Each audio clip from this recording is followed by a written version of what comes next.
Hello and welcome to this week's episode of Keeping Up with the Windsors. My name is Michelle. And I'm Rachel. And you've joined us for our episode 3 of our summer series. I'm really enjoying doing the summer series so far, Rach. We hope you're enjoying them too, Royal Community. Today's episode, we have a fashion special and we're going to be talking about who styles the royals? And this is a question you, Royal Community, have asked us to cover. Yeah, so back in episode 113, we had a wonderful royal style episode with Rebecca Victoria, and we had so many questions about fashion. And we did say at the end of that episode, didn't we, Rach? We were like, we need to do a second part to this because there's just so many questions. And one of the main questions was about stylists and the royal family. So we thought we'd go a bit more into depth today with who styles the royals. So why don't we start off, Rach? Which members of the royal family have stylists? So let's start off with the Princess of Wales. Catherine has a stylist named Natasha Archer, who has been Catherine's stylist since 2014. Now, Royal Community, you may recognise this name because she is married to our favourite royal photographer, Chris Jackson. And in 2017, when she got married, she wore a dress that was very similar to Catherine's wedding dress. She's been her stylist for a while, hasn't she? And I will say this, Rach, I did see a very stark difference when Natasha started working with Catherine with her style. Oh, absolutely. I mean, in 2014, there were rumours that the Queen had requested that Catherine look more regal on her tour of Australia and New Zealand. And there was a difference in her style choices. Hemlines were longer and she looked more formal and polished overall, didn't she? She did. And this was in part thanks to Natasha. She actually started working as a PA at Kensington Palace, but in the lead up to the tour was asked to take on dresser duties. And we actually saw her carrying garment bags getting off the plane in New Zealand with Catherine's hairstylist, Amanda Cook-Tucker. And Royal Community, you may know this, Natasha was the first non-royal to visit the Lindo wing after Prince George was born to get Catherine ready for her photo call. And you would have seen her in a pap shot carrying a garment bag and a baby seat. So this is such a prominent position in the household, isn't it? Oh, definitely. And because style is such an important factor of being a royal these days, especially with the social media presence that someone like Catherine has, she really is such a big power player in the fashion and style world, isn't she? She is. And also, Natasha was given the Royal Victorian Order by Prince William in 2019. So a little fun fact for you there. Let's move on then, Rach. Now, we know Queen Elizabeth II was famous for her fashion. Who was her stylist? So her stylist was Angela Kelly, and we've spoken about her many times on the podcast. But did you know, Royal Community, that she started out her career as a housekeeper at the residence of Sir Christopher Malaby, the British ambassador to Germany? And she met the Queen when she and Prince Philip visited the ambassador in 1992. And it was then the Queen offered Angela a position as her dresser when she shared an interest to return back to the UK. And she eventually joined the Buckingham Palace staff as the Queen's dresser in 1993. I love this story in The Other Side of the Coin. I thought it was so touching and a little insight into Queen Elizabeth II and Prince Philip, because she'd asked, who is going to be visiting next? And Angela Kelly said to her, I'm sorry, I'm not at liberty to divulge that information. Yeah. And the Queen knew at that point, that was kind of like her first little interview, could I trust her? And from that point on, they got on, didn't they? Yeah, because Prince Philip said, what, you can't even say to the Queen? To the Queen, exactly. So in 2001, Angela's title was personal assistant, advisor and curator to Her Majesty the Queen, jewellery, insignias and wardrobe. And this relationship lasted for over 25 years. Obviously, until the passing of Queen Elizabeth in September last year. That's a long time to be with Queen Elizabeth II and to work that closely with her as well. I think you even mentioned on a few podcasts as well, Rach, that she was in Queen Elizabeth II's COVID bubble, wasn't she? Yeah, she was. She was in the COVID bubble along with some other staff members. And this is what I loved about The Other Side of the Coin is Angela Kelly wasn't giving you stories. She wasn't giving you any gossip. And this book, because she has released a few books in the past, but it actually had the blessing of Her Majesty the Queen. So it really goes to show the special relationship that they had together. Absolutely. Rach, other members of the royal family, do they have stylists? So let's talk about Zara. She has a stylist called Annie Meal. And fun fact, Royal Community, you can actually follow her over on Instagram because she has an Instagram account. Yay! She's worked with Zara for many years and she supports British and Australian designers because Zara and Mike and their children spend a lot of time over in Australia and they work over there a lot, don't they? They do. What I love about following Annie is that she posts a lot of Zara's outfits over on her Instagram stories. If you want to know what's coming from Zara, follow her account. And we've said before, haven't we, Shell? The last few years, Zara's really had this style emergence. We've seen bright colours from her. She was probably one of our standouts from the Platinum Jubilee, wasn't she? 100%. Everything was a fashion moment for Zara during that time. And she hasn't stopped since. I think everything that she's worn, I've really enjoyed seeing her style evolution and kind of just bringing her personality through.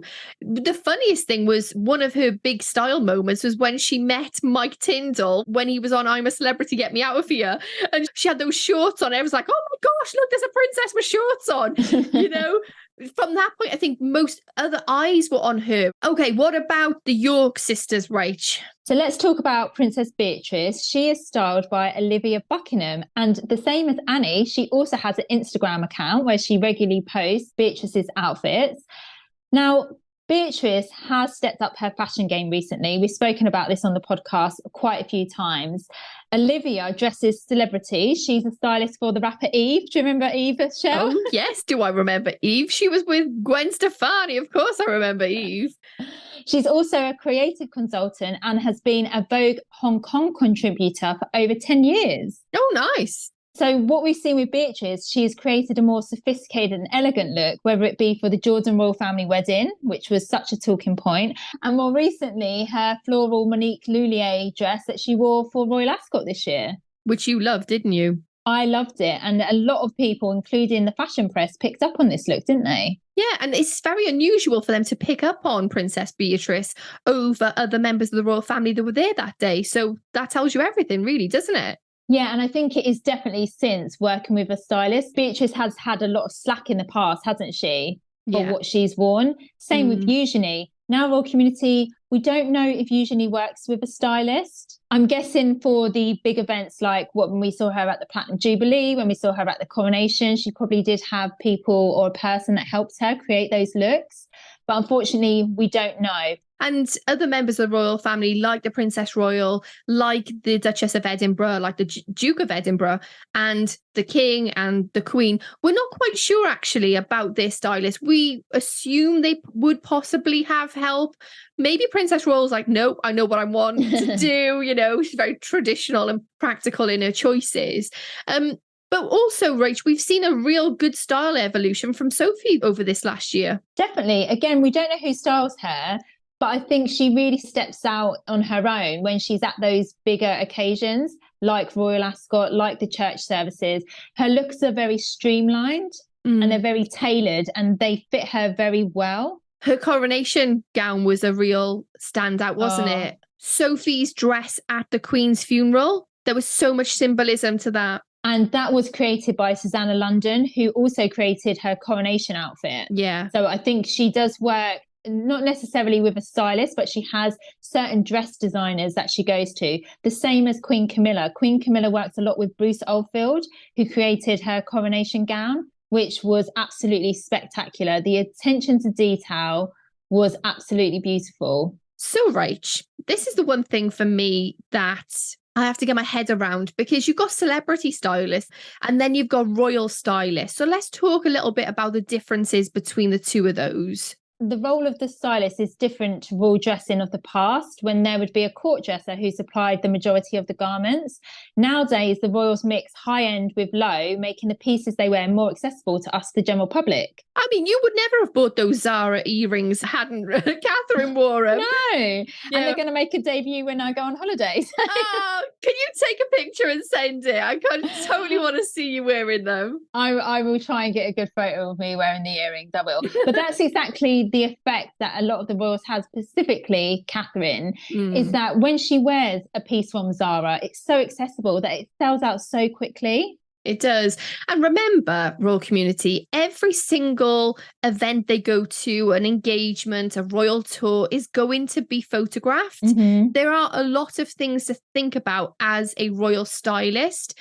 For instance, the symbolism, things that they wear. You know, when you go to Canada, they're thinking about the maple leaf. They're thinking about the colour of the flag. They're thinking about what might be appropriate if they go into certain communities and how they could represent those communities with what they're wearing. It's a sign of respect as well, isn't it? Yeah, and also other duties that the stylist has, they really act on more of a personal assistant level. Yeah. So they're responsible for packing the clothes for the tours, calling in clothes from designers. You know, we've seen Catherine wear so many outfits. It might be that they're one of a kind pieces that we only see once and that's it. And also we see them traveling on the royal tours, and we've seen Natasha Archer, for example, on a lot of royal tours over the years.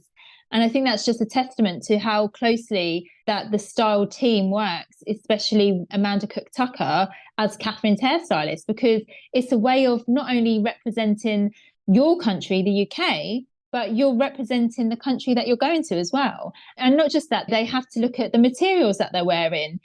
Are they going to step off of the plane and it's going to be really windy? Yeah. You know, they need like a weighted skirt. Yeah. We've heard before that the Queen actually used to wear weights in her skirts and dresses, didn't she, to hold the hems down. And I think this is what's important, is we've said it time and time again, the royals can't really speak out, but they actually let their outfits do the talking for them. Yeah, and also as well, they go to so many different countries and the different weather conditions. You know, are they going to be cold? And also, are they going to be comfortable? We've seen a few undergarments of the royals, like with little slip-ons for their shoes and grips on the bottom of their tights and all those things that a stylist would have to think about and provide for the royal. Another thing I would say that's different between a celebrity stylist and a royal stylist is a royal stylist is more of an in-house person. They work with one person. A celebrity stylist probably has a few people on their books, and they probably come to them, or they may potentially go out and do a world tour or something with a celebrity. But do you see what I mean? It's a very all-encompassing job. They're responsible for the maintenance, the upkeep, the storage of the outfits. And remember, and some of these outfits have historical importance, so they need to be preserved in a way and looked after. And that's another extra bit that maybe a celebrity stylist isn't really privy to, you know? And another thing we have to think about is when you take a picture, sometimes certain materials can become transparent with the flash. So they also have to think about, is the royals' modesty being upheld in all different ways? And plus, this outfit needs to look good in every single angle. So it's not just one of those things where they're on the red carpet and they're just having their photo taken from the front. It needs to be a 360-degree, like, show-stopping moment. It's such a fine balancing act. And what's really interesting is the difference between royal style and celebrity style is we've heard before that there's certain rules, isn't there, about how a royal should dress. And I think that's probably changed over the years as we've come into this social media climate as such. Us as royal fans, we're not looking at someone like Kim Kardashian, for example. It's really sexy and it's really outfit there, and you probably wouldn't wear it. But with a royal, the way they dress, 9 times out of 10, you probably would wear something very similar or replicate, you know, and I'm saying replicate as in replicates, yeah, Catherine, what they're going to be wearing, because you want to look how they look. Rach, we want to chat now about the funding for the clothes. How is the royal clothing budget funded? It's generally funded through the Duchy of Cornwall and Lancaster. Prince Charles at the time gave an allowance each year to William and Harry. Obviously, Harry doesn't have that anymore. And royal outfits would come out of this money.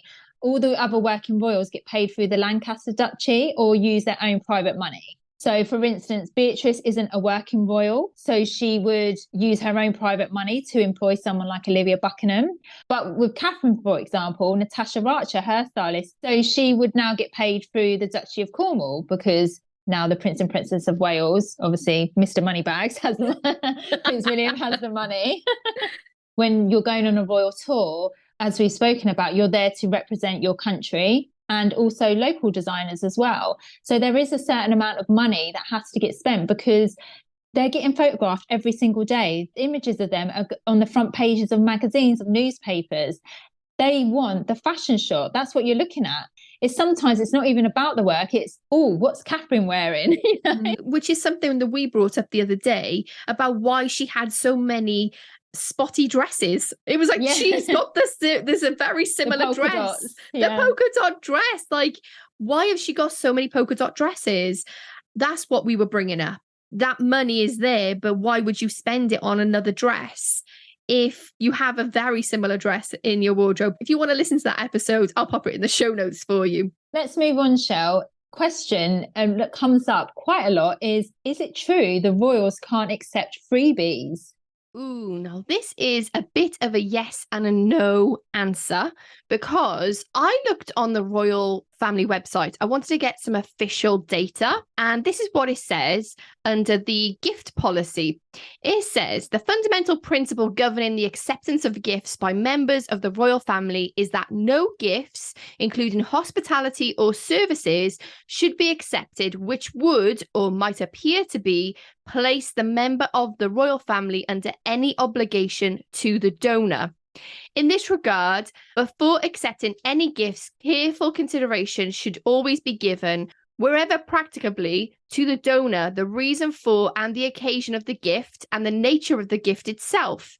Equally, before declining the offer of a gift, careful consideration should be given to any offence that might be caused by such action. In all cases, and particularly an official overseas trip, organisation and individuals should be discouraged from offering extravagant gifts.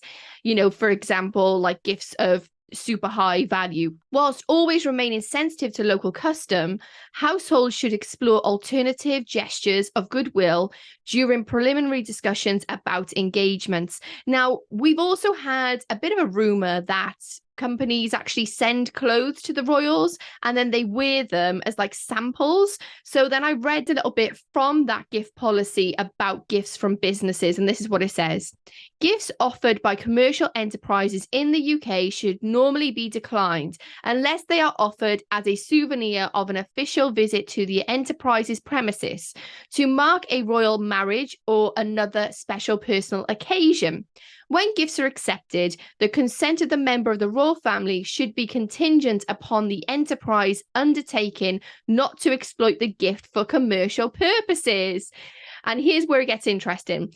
Gifts, including samples, should always be returned unless it's not justifiable to do so on the grounds of cost. If such gifts are not returned, they should be treated as official gifts.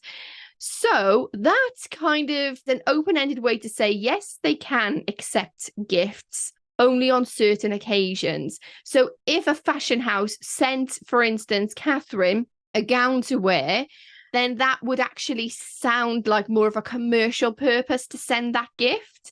Or if, for instance, a stylist contacted the designer and said, look, we're looking to purchase this outfit. Could you customize it for X, Y, and Z? And we'll have a look. And if we want to buy it, we can buy it. That might be a different thing. So you can see that there's a real fine line as to what is allowed and what's not. But this gift policy actually only pertains to the working members of the royal family. The members of the family that are not working members, they can actually accept gifts, and they can accept gifts for commercial purposes. We get this all the time because a lot of people say, oh, all these clothes, they would have loads of people sending stuff to them. They probably do, but they can't accept any of it. Yeah. I mean, we'd love it, wouldn't we? We got sent loads of free clothes and we're like, bring it on. Yeah. But that is the role of a celebrity, isn't it? That is the role of an influencer, not the role of the royals. Exactly. If they was a celebrity or an influencer, of course, they're then getting paid to advertise a certain designer, for example. But the whole point of someone, I know I keep bringing up Catherine, but I'm saying her because she is the most prominent fashion member of the royal family. When she wears something, for instance, by a designer like Jenny Packham, that's been purchased for her. That's been altered to her. It's bespoke, isn't it? It's bespoke. It's custom made for her. A lot of the designs are changed just for her. And you won't see that design again, but you'll see something very similar, but it's not the exact design specification that the designer would have originally created, but it's something made especially for her. And again, that's what we don't really see with celebrity style. We see, and this is a very American term, off the rack. Yeah. And so you get that obviously with high street pieces, what we see the royals wearing. A lot of the times they are tailored, and especially Catherine, if you see her in a Zara dress, for example, that's going to be tailored specifically for her. Well, another question we get asked a lot is, must the royals only wear UK designers? And we kind of briefly talked about that, but kind of give us the overview of the answer to that question, Rach. They're not made to just wear British designers, but it is a given that when they're wearing a British designer, they contribute to the fashion industry. As we've said, pieces worn will usually sell out once they've worn them. However, they also tend to choose designers from the countries that they are visiting to. In 2016, on a visit to Canada, Catherine wore a coat by Canadian designer Centala, and this style is still one of the designer's best sellers due to what we now know as the Kate effect. Yeah. Yeah, and in 2019, on a visit to Pakistan, Catherine wore two shalwar kameez, which is a pair of trousers, and a dupatta, which is a tunic, by local designer Maheen Khan. Fun fact about Maheen Khan, she actually worked with Catherine Walker, who is one of Catherine's go-to designers and was one of Diana's go-to designers as well. That's a full circle moment right there, isn't it? Exactly. So, Shell, do you think that the royals follow trends?